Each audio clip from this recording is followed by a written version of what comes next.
They said my great-granddaddy Joe was a medical marvel. They said he was a survivor, a fighter with a lust for life.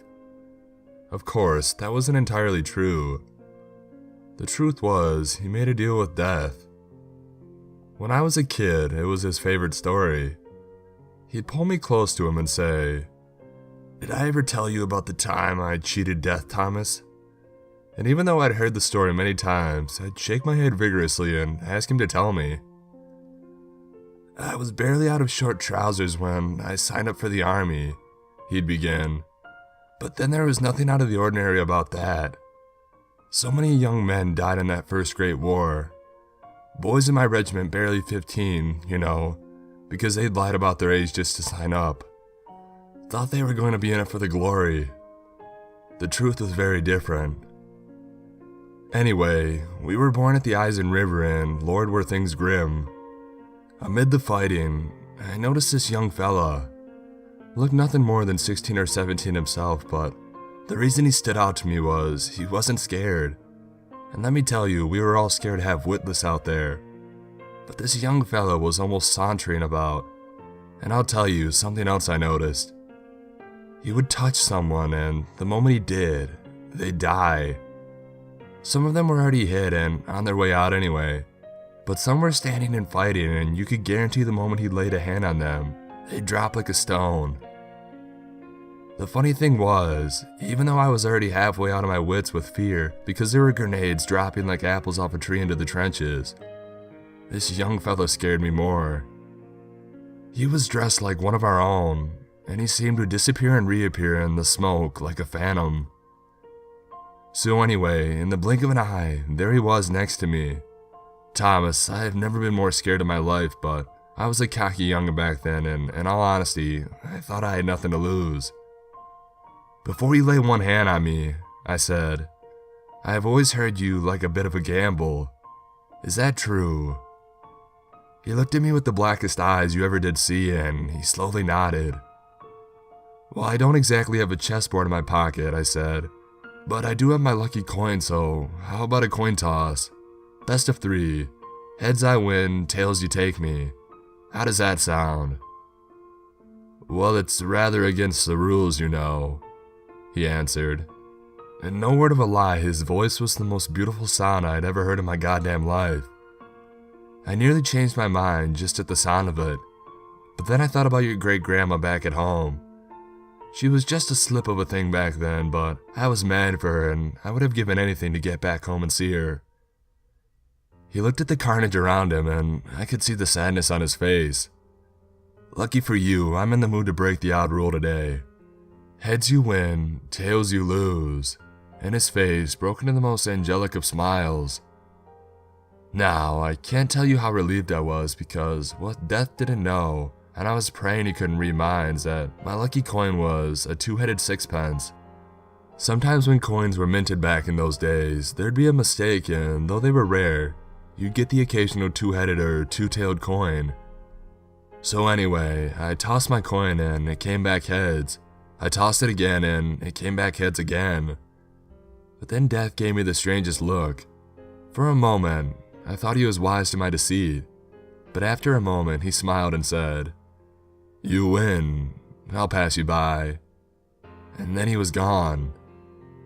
I saw him many times in the next few weeks, but he never acknowledged me, and I wasn't exactly keen to make his acquaintance again myself. The scent of death was heavy in the air during those weeks, but he never laid a hand on me. "What does death smell like?" I asked. "Baby's breath or cat piss," he'd answer, and he'd roar with laughter. This part of the story changed every time, and it would always be something that made me laugh. The smell of death had ranged from cherries and dead skunks to mint and horse shit, and all things in between. Looking back, I suspect that the smell of death during the war wasn't something my Grandpa Joe cared to remember. In 1961, when he was in his early 60s, Grandpa Joe had a horrendous car accident. A lorry sideswiped him off the road, and his car overturned several times before finally ending up in a ditch. He lost a leg and an eye that day. The doctors were amazed that he survived at all, and it was considered a medical miracle. He confided in me that he was sure the young man driving the ambulance that day was the same young man he'd seen so many years ago before in the trenches. I swear, Thomas, that accident was meant to kill me, and yet here I am, as large as life. I guess the deal that I made that day wasn't just a one-time only job. Death was in the ambulance that day, but he never laid a finger on me. If I'm completely honest, I never really believed this story.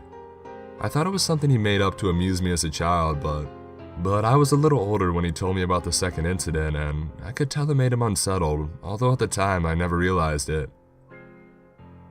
In 1983, Grandpa Joe was diagnosed with cancer. I was 13 at the time, and my folks did their best to protect me from the details. All I knew was this was bad. I thought about the stories he'd told me when he was younger, and I prayed that they were true and that again, death would pass him by. And he did. After a long and uphill battle, Grandpa Joe went into remission. He was different after that, though. He had a haunted look. I never asked him directly about his illness or recovery, but I could tell it played on his mind, and I knew why. Once when he was having a particularly bad day, he asked me, "What if it never comes for me?" I had no idea what to say. He was now in his mid-80s and his health was dreadful. He was a wreck of a man, half deaf, almost blind, and he was unable to walk. As a family, we did what we could to keep him cheerful, but I always felt his smiles were forced, and underneath it, he was afraid.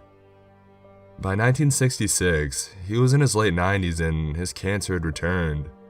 He was in a hospital wired up to machines that beeped and pumped stuff into him. We had been told that there was nothing more that we could do for him, and it was only a matter of time.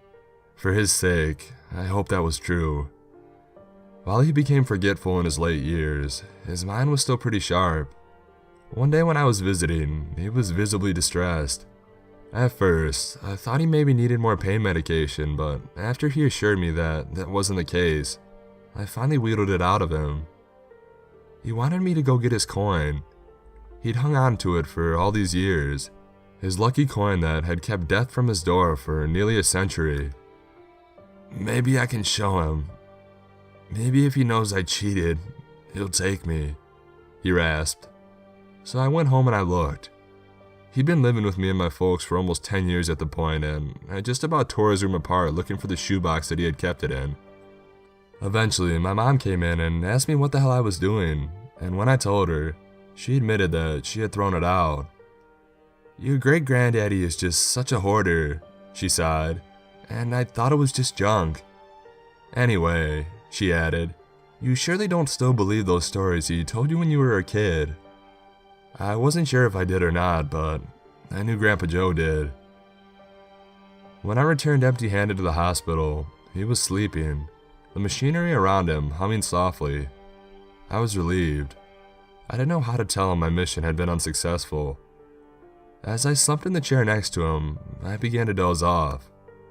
I was aware of a young doctor quietly entering the room, and as he passed me, he said in a voice like velvet, "You should sleep. You need it." And though I tried to rouse myself, I couldn't. It was like being drugged, but it felt so pleasant. I felt warm and peaceful for the first time in days, and even though I slept, I could clearly hear voices in the room. "You know I cheated that day," I heard my Grandpa Joe say quietly. There was a low chuckle and a soothing voice answered, "No, Joe, you can't stop worrying. Of course I knew, but it didn't matter. I can't break the rules just as I never made them. It wasn't your time that day, that's all, and I thought playing along might just give you some comfort in such a macabre situation. You were little more than a child." And the car crash, the cancer. Grandpa Joe's voice sounded weaker. "Just not your time again, Joe." And the sound of his voice made my heart happy. I could smell my mother's kitchen on Christmas Day, intermingled with the smell of my dog curling up on my feet during the night. "I'm a deeply misunderstood figure, you know," he said in a rueful tone, but I could hear the humor in his voice. "I don't murder people. There is enough hate and disease in this world without my help. All I do is stop the suffering. Can you imagine what it would be like if I didn't?" I could smell my girlfriend fresh out of the shower, and the smell of the beach on a hot summer's day, and I heard my grandpa's voice, very low now. "Ah, yes, that's what I've been afraid of." "So are you ready?"